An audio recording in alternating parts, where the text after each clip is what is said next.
Então é isso, vamos continuar com a leitura do Código de Direito Canônico, leitura comentada dos cânones, tá?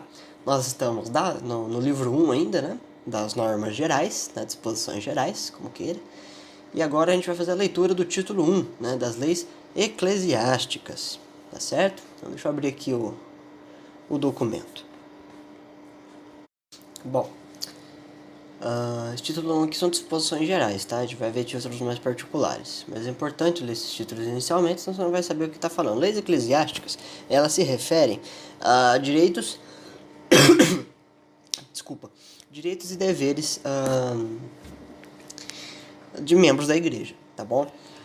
Qualquer parte da hierarquia da igreja, tá? Todos eles têm direitos e deveres, todos. Você não pode sair por aí dentro da igreja fazendo qualquer coisa e achando que não vai dar em nada, tá? Não é bem assim, pelo menos na católica romana não é assim que funciona. Não sei se em alguma outra você pode fazer isso, mas na católica eu sinto muito.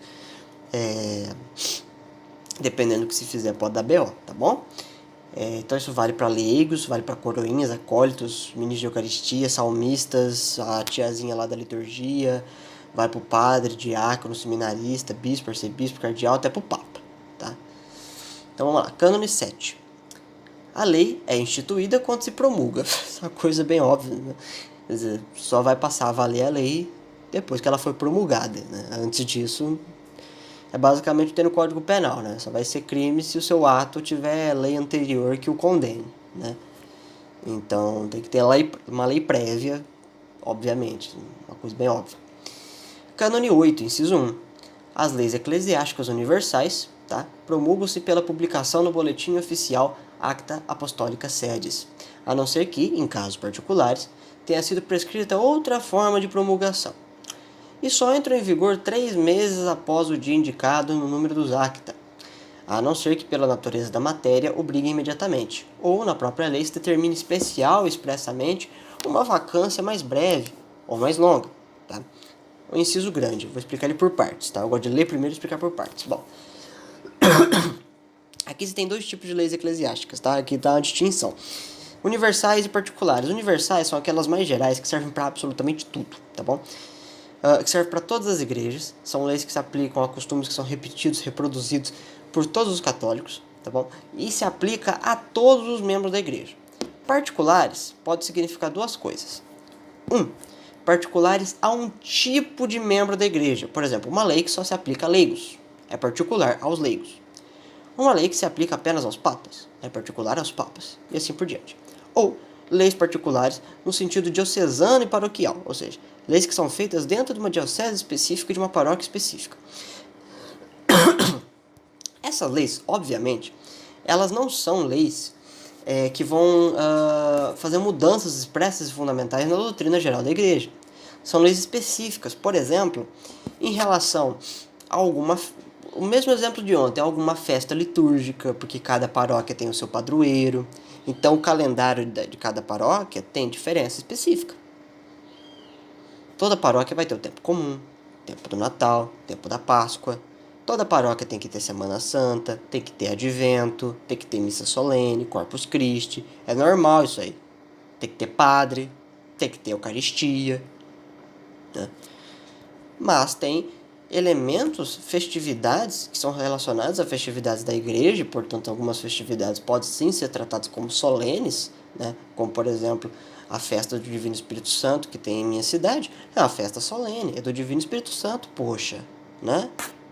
Então assim, aí são leis particulares, tá?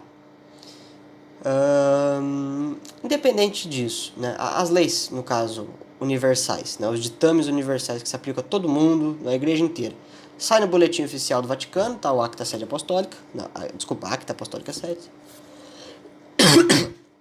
Os casos particulares não necessariamente vai sair no boletim, tá? Pode sair sim, homologado no boletim, mas se você procurar no boletim e não tiver, não quer dizer que a sua igreja está de gambiarra. Às vezes vai estar no boletim da diocese. Ah, eu moro em Prudente, então eu estou sob a diocese de Prudente. Tem uma festa aqui, eu não achei no boletim do Vaticano. Então eu preciso criar um escândalo aqui porque não está no boletim. Não, consulta o boletim da diocese, vai estar lá. Se não tiver lá, aí você pode suspeitar de algum problema. Mas se não tiver no Vaticano, vai estar na diocese e vice-versa. Às vezes pode estar até nos dois, tá bom? custou, assim, promulgou a lei, 3 meses depois ela começa a estar valendo, tá bom? Exato 3 meses, redondinho, tá? A não ser que, por uma natureza diferente, isso tramite de modo mais rápido, até mais demorado, tá? Por exemplo, uma lei que necessita de aplicação imediata, promulgou já começa a valer, tá bom? Ou uma coisa que pode esperar mais tempo, né? Pode demorar 6 meses, um ano, para o retorno da tramitação. Geralmente algumas leis que corrigem aspectos da campanha da fraternidade costumam ter tramitação anual, tá? É um processo que tramita uma vez por ano, né? Então o cara solta esse ano, só vai passar a valer na campanha da fraternidade do ano que vem, tá? Isso aconteceu em 2013 com o novo papado, né? É um exemplo que eu posso fornecer em relação a esse tipo de tramitação e de vigor, né, de vacância, que não é de 3 meses, pode acontecer mais rápido ou mais lento, né? Às vezes é porque não tem necessidade de durar 3 meses, pode esperar mais, e às vezes não pode esperar 3 meses, tem que esperar menos, né? Tem a coisa, no dia seguinte tem que começar a estar valendo. Então é isso que o inciso diz, né? Resumindo então, só para você não perder o fio da meada, né? Você tem leis eclesiásticas universais que se aplicam a todo mundo e toda igreja, particulares que se aplicam a um grupo específico na igreja, ou a uma igreja específica, uma paróquia específica, ou uma diocese específica, tá bom? As leis, elas são soltadas no boletim do Vaticano, ou no boletim da diocese, ou nos dois, tá? As leis passam a valer depois de 3 meses de promulgada, salvo exceção de se a necessidade de haver um período mais curto para o início da validade, ou um período mais longo, tolerável, tá bom? E salvo também se a lei for uma lei especial e dentro do próprio dispositivo, do próprio inciso da lei, já está falando qual que é o tempo de aplicação dela, né? Então é isso. Inciso 2. As leis particulares promulgam-se pelo modo determinado pelo legislador e começam a obrigar um mês após a data de promulgação, a não ser que na própria lei estabeleça outro prazo. Todas essas leis paroquiais, diocesanas,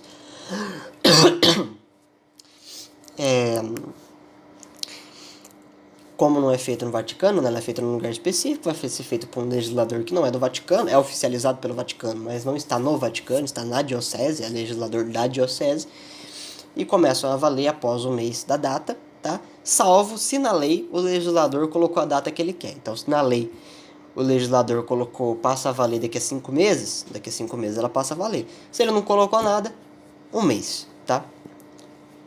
Cânone 9.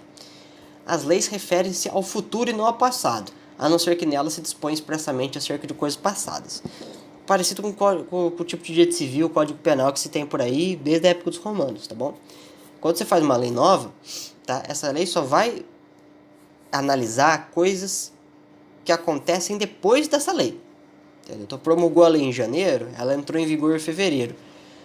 Tudo que acontecer de fevereiro para frente, a lei avalia. Ela não vai avaliar casos passados, a não ser que na lei, na redação da lei, tá, tenha sido promulgado que essa lei vai fazer análise de casos passados. Se ela não falar, é só de casos futuros. Entendeu? Então imagina se uma pessoa comete assassinato, mas assassinato no país dela não é crime. Um ano depois passa a ser. Se essa lei só diz que vai avaliar casos futuros, você nunca vai ser penalizado pelo assassinato. Se ela diz que vai voltar para analisar casos passados, provavelmente você vai se lascar por conta dessa lei. É a mesma coisa, tá bom? Então as leis eclesiásticas naturalmente avaliam casos futuros, casos a partir a partir da lei, casos que entram dentro do escopo da lei serão avaliados e julgados, tá bom? Salvo exceções, quando aparecer no Código Canônico, de que casos passados também devem, pelo dispositivo, pela força da lei, serem avaliados, tá bom? Cânone 10. Apenas se devem considerar irritantes ou inabilitantes as leis em que se estabelece expressamente que o ato é nulo ou a pessoa inábil, tá bom? Isso a gente vai ver melhor nos casos de casamento, tá bom? Que é o dispositivo de lei que permite nulidade, tá bom? Existem casos de reexame de eventos passados que se faz um novo processo e se considera nulo aquilo que outrora não foi considerado nulo, tá bom? Cânone 11. Estão obrigados às leis meramente eclesiásticas os batizados na Igreja Católica ou nela recebidos, que gozem de suficiente uso da razão e, a não ser que outra coisa expressamente estabeleça no direito, tenha completado 7 anos de idade, tá bom? Então, a partir dos 7 anos de idade, você já pode ser julgado pelo Código de Direito Canônico, tá? Pelas leis eclesiásticas. Tem que ser batizado, ter mais de 7 anos e não ter nenhum problema mental, tá bom? Porque, por exemplo, pega uma criança ali com síndrome de Down, tem 8 anos, ela de repente empurra uma imagem dentro da igreja, causa um dano ao patrimônio ali, obviamente o Código de Direito Canônico não vai vir em cima dos pais, da criança, né? Porque não está adotada do uso perfeito da razão, né? Óbvio, né? A pessoa meio doida e tal, não vai se criar queixa com isso, né? Mas uma pessoa batizada na igreja, que tem mais de 7 anos de idade, né? 7 anos para cima, e que esteja, né? Seja uma pessoa saudável das faculdades mentais, passa, assim, por processos canônicos, tá bom? É possível, sim, passar por processos canônicos, isso aí eu já vi acontecer, crianças que não iam na catequese foram proibidas pela diocese de participar da primeira comunhão, né, tendo que se refazer todo o processo catequético tudo de novo, e dessa vez com a presença nas aulas, porque faltou-se em todas as aulas, e aí não foi permitida, a criança ela foi proibida de participar. Os pais foram comunicados, obviamente, né, não vai se falar isso diretamente à criança, fala-se diretamente aos pais, mas o objeto de análise era a criança, né, então isso aí existe sim, talvez se você puxar na memória aí, talvez você lembre de algum caso análogo, ou não. Cânone 12, inciso 1. As leis universais estão obrigadas em qualquer parte do mundo, todos aqueles para quem elas forem feitas. É a definição de universal. Inciso 2. Das leis universais que não vigoram em determinado território, estão isentos todos os que na ocasião se encontram nesse território, tá bom? Então, se alguma lei universal ela tiver alguma variável ou uma não vigoração em algum país, por exemplo, enquanto você estiver naquele país, você não está sob o regimento daquela lei. Caso contrário, fora desse território, passa assim. O que é feito naquele território vai ficar naquele território, então você não vai ser julgado, né, por conta daquilo. Inciso 3. As leis feitas para determinado território estão sujeitas àqueles a quem elas se destinam e ali tem domicílio ou quase domicílio e simultaneamente eles se encontram sem prejuízo da prescrição do cânone 13, tá bom? Então, as leis feitas para um lugar específico, a partir do momento que você tem um domicílio lá, um quase domicílio, ou esteja situado lá, nem por um breve instante, você está sob o regimento daquela lei, tá bom? Cânone 13. Inciso 1. As leis particulares não se presumem pessoais, mas territoriais, a não ser que se conste outra coisa. Então, geralmente, as leis particulares elas são de território, diocese, paróquias. Salvo se na própria redação da lei o legislador colocou algum grupo, alguma pessoa específica. Inciso 2. Os peregrinos não estão sujeitos. 1. Tá, os peregrinos, aqueles que não ficam em lugares específicos, né? Cada época eles estão num lugar diferente, eles ficam viajando no processo missionário, tá? Então eles não estão sujeitos. 1. As leis particulares do seu território, enquanto deles estão ausentes, a não ser que sua transgressão cause prejuízo no próprio território, ou sejam leis pessoais, né? Então o que isso quer dizer? Enquanto o peregrino estiver fora do seu território, as leis específicas daquele território não valem para ele, salvo se alguma transgressão que ele fizer. Por exemplo, ele é do território X e ele está viajando no Y, tá? Então as leis de X não se aplicam a ele, salvo se alguma da transgressão dele causar algum prejuízo a X, tá? No território X. Ou alguma lei de X se referir especificamente a ele. É uma lei feita para aquela pessoa, com aquele CPF, com aquele CNPJ, tá? Caso contrário, os peregrinos eles sempre se reformulam à luz das leis específicas do território em que se encontram, tá bom? Salvo se ele fizer alguma transgressão que cause dano, algum prejuízo à paróquia de onde ele veio. Por exemplo, se o peregrino for um padre, né, que trabalhou em confissões e ele revela publicamente no território Y confissões de uma pessoa do território X. Bom, aí ele entra tanto no processo de Y de X quanto do Vaticano. São 3 processos. Tá? 2. Nem as leis do território em que se encontram, excetuadas as que tutelam a ordem pública, ou determinam a solenidade dos atos, ou se refere a coisas imóveis situadas nesse território, tá? Isso aqui é em relação a aspectos administrativos, tá bom? Os peregrinos não têm responsabilidade administrativa no lugar onde eles estão, tá bom? Então você não vai cobrar do peregrino, por exemplo, se ele dormir dentro da igreja com a luz acesa, né? Coisas do gênero, tá bom? Nem muito menos se ele chegar em ato solene, né, e exigir alguma coisa da paróquia durante ato solene, e aí o padre não pode recusar dizendo que está muito ocupado e tal, tá? Eu não concordo muito com isso, mas tudo bem. 3. Os vagos estão sujeitos a leis, tanto universais como particulares, vigentes no lugar em que se encontram, tá? Aqueles que estão não no processo peregrino, tá bom? Mas são peregrinos, tá bom? Seria o meu peregrino potencial, tá bom? Eles já se recorrem do território em que estão, tá bom? Independente se for o território de origem ou não, tá certo? Então é isso. Cânone 14. As leis, mesmo as irritantes e inabilitantes, não obrigam em caso de dúvida de direito. Em caso de dúvida de facto, os ordinários podem dispensar delas, contanto que, se tratar de dispensa reservada, este costume será concedido pela autoridade a qual está reservada. Esse cânone é chato. Vamos ler por partes. As leis de penalidades, tá? Pode pegar qualquer uma aí. Escolha o exemplo que você quiser. Podem gerar dúvida de direito, tá bom? Quer dizer, o sujeito não sabe das disposições das normas gerais devidas que causam a imputabilidade daquele ato específico, aquela pessoa específica, ou também até um grupo específico, partindo da ideia que todo mundo cometeu a mesma coisa, no mesmo momento, coadunado, mesmo acomunado.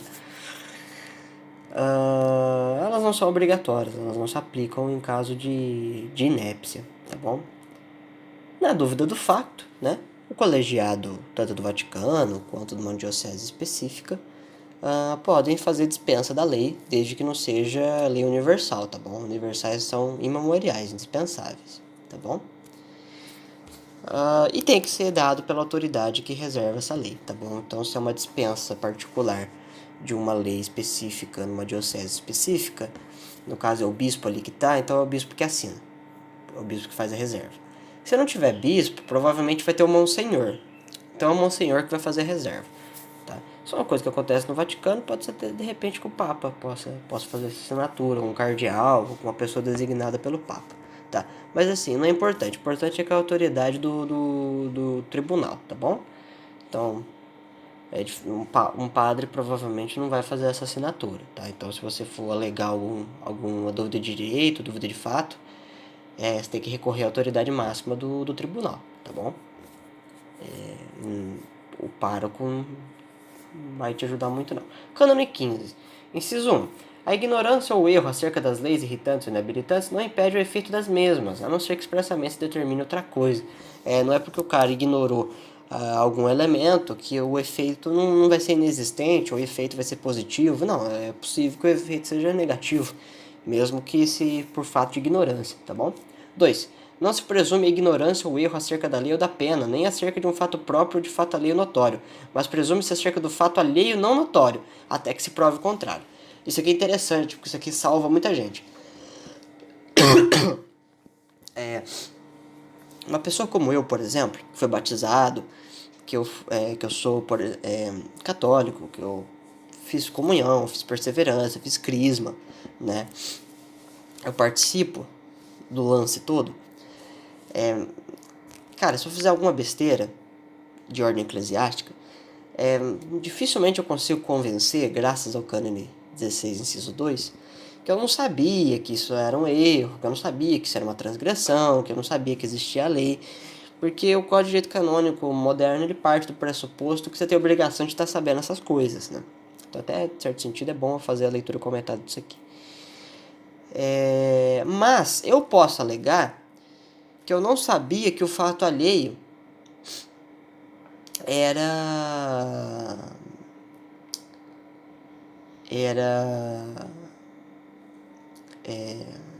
que eu não estava sabendo da transgressão do fato alheio, entendeu?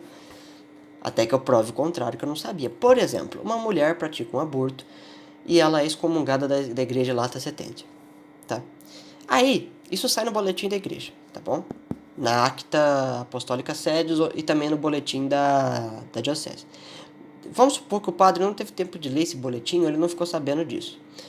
E aí uma pessoa vai para uma outra paróquia, então ela foi excomungada no Poranga e ela vai para Sales, tá? E aí o padre dá a comunhão para ela. Uma pessoa que tá lá e que conhece o caso, filma e vai para a diocese de Franca reclamar. Ó, o padre entregou a comunhão para uma excomungada, né? Vai chamar o padre. Aí o padre pode alegar, olha, eu não sabia que ela tinha sido excomungada, senão não dava, entendeu? Ali no caso o depoimento dele é ótimo, né? O depoimento dele é válido, tá? Ah, mas tem como averiguar se ele não tá mentindo? Tem. É só olhar no computador da paróquia, tá? Todos os boletins da diocese são impressos pelo secretário ou secretária da paróquia e são impressos e são impressos e pregados no mural, tá bom? Se isso está no mural ou se isso está em arquivo no computador, o padre se lascou. Caso contrário, é possível alegar a falta de conhecimento acerca do fato ali no notório, tá bom? É porque não é uma coisa muito extravagante e, obviamente, se essa pessoa atravessar, for morar do outro lado do país, pode ser que realmente a pessoa, o padre lá, não vai estar sabendo que ela foi excomungada, tá bom? Aí ele pode alegar isso. Caso contrário, dá problema para ele, tá? Ele pode também ser expulso da igreja por fazer isso, tá? Então, caso alguém for virar aí padre, fica atento ao boletim da diocese, tá? E o boletim do Vaticano, para não dar problema, tá? Cânone 16, inciso 1. Interpreta autenticamente as leis, o legislador e aquele a quem este confiou o poder de as interpretar automaticamente. Ele está falando dos membros do tribunal, tá?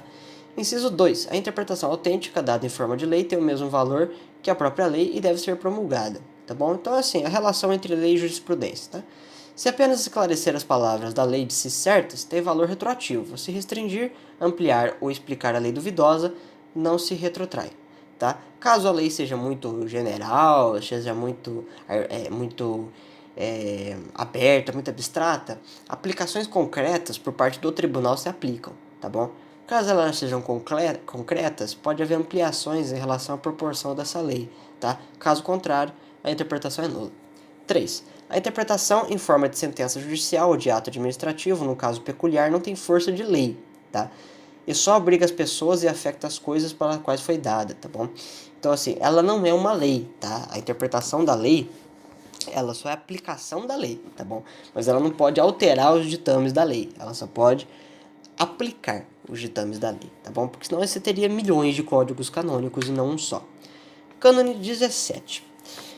As leis eclesiásticas devem entender-se segundo o significado próprio das palavras nelas contida, considerado no texto e no contexto.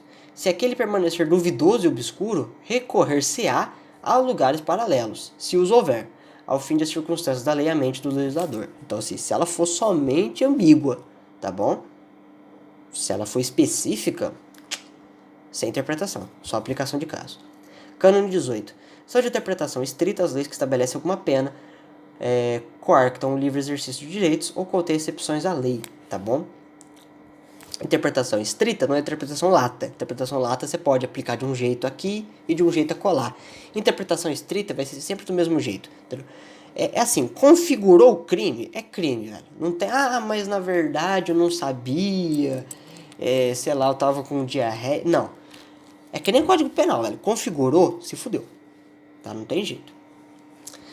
Cânone 19. Se, acerca de algum ponto, faltar preceito expresso da lei, quer universal, quer particular, ou costume, a causa, a não ser que seja penal, dirimir-se-á, atentando às leis formuladas para os casos semelhantes aos princípios gerais do direito aplicado com a equidade canônica, a jurisprudência e praxe da Cúria Romana e a opinião comum e constante dos doutores. Esse cânone é fundamental para a interpretação do Código de Direito Canônico, tá bom?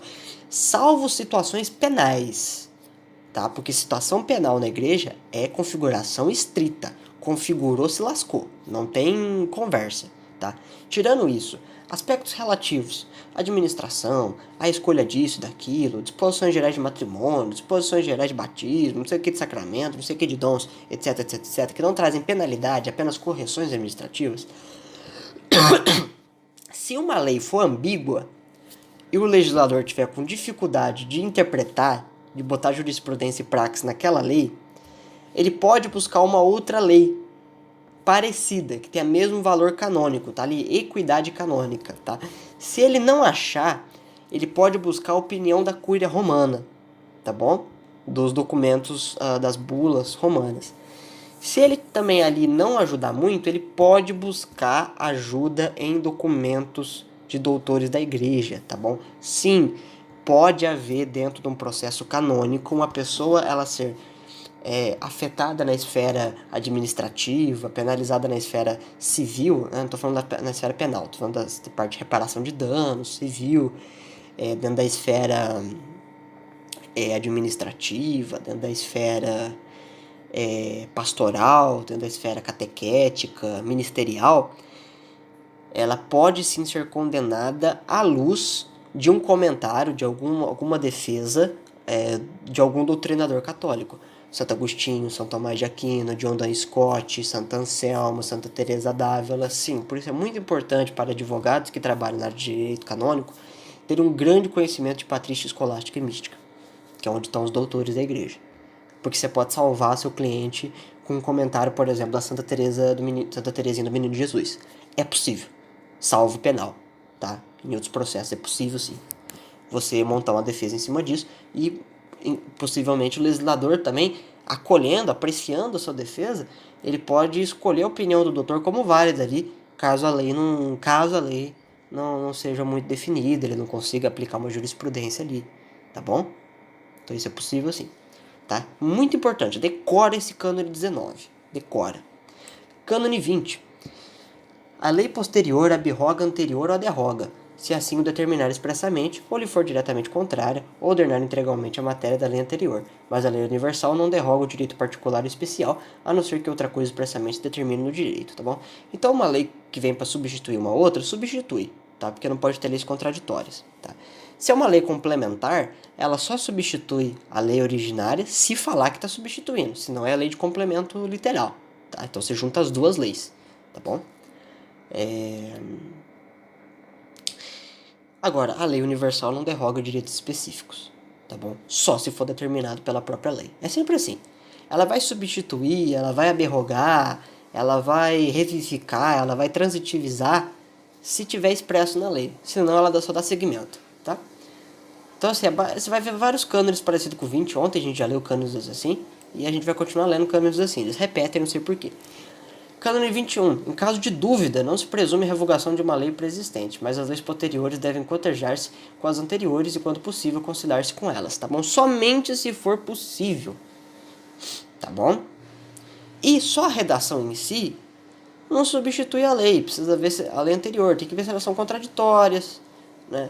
Se for contraditórias, tudo bem. Se não forem, mas o legislador quiser revogar a anterior, ele tem que colocar assim, olha, esse cânone revoga o cânone anterior de 1917, passa a valer daqui a 3 meses. Pronto, resolveu o problema.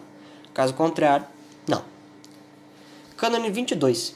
As leis civis... Tá, ó, existe uma contradição aqui por parte dos comentadores, que é porque assim, o cânone 20, o cânone 21 e outros cânones, eles entram um pouco em dualidade com o cânone 2 e 3, que fala a respeito da substituição do código de 83 por código de 17, entendeu?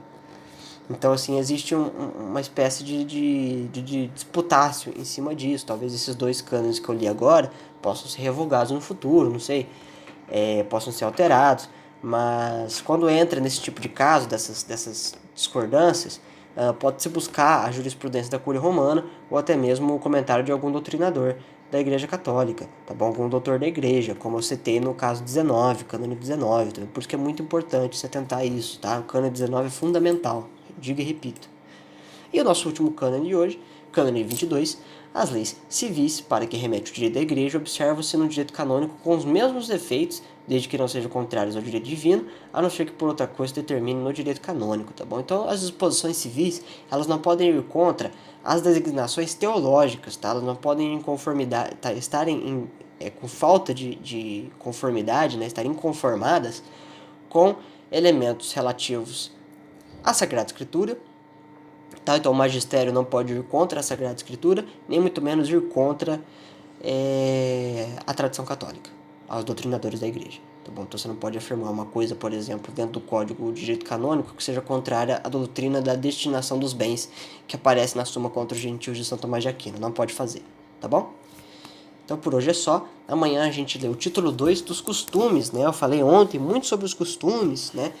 E sobre a questão dos costumes serem protegidos pela lei, mas o conteúdo deles nem sempre, né? Então eu vou explicar melhor amanhã os costumes e falar um pouco sobre o conteúdo dos costumes, como é que faz num processo, como é que se resolve esses BO aí. E se um dia você que está ouvindo precisar fazer alguma denúncia, qual que é o melhor jeito de você proceder para conseguir levar a denúncia para frente e conseguir fazer justiça para a igreja, caso assim for verdadeiro, se houver mesmo necessidade de fazer justiça, tá bom? Então por hoje é só.